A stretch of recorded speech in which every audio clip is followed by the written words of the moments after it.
L'Amérindien, aujourd'hui, sa connaissance vient de l'Afrique.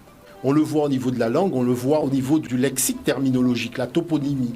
Parce que la toponymie, il faut voir que les spécialistes en archéologie linguistique ont montré que les grandes villes du Canada, de l'Amérique et aussi de l'Amérique du Sud, les noms sont africains. Moi, je me suis procuré l'étude.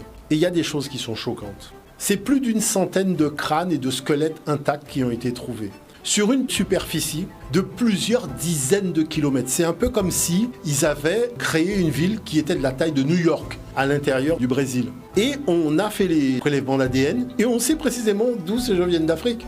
Et la chose, c'est qu'à partir du crâne, donc c'est vraiment le plus ancien crâne, ils ont pu reconstituer ce premier noir. Vous voyez ? Donc c'est-à-dire qu'il y a quelque chose qui est assez surprenant entre la médiatisation d'une découverte. Bon, vous vous contentez de ceux que vous avez dans l'article de presse sans être allé acheter les éléments de fouille, mais quand vous allez chercher les fouilles archéologiques, vous découvrez qu'en fait on vous a caché beaucoup d'informations. Donc c'est là où on voit véritablement qu'il y a un problème à ce niveau-là.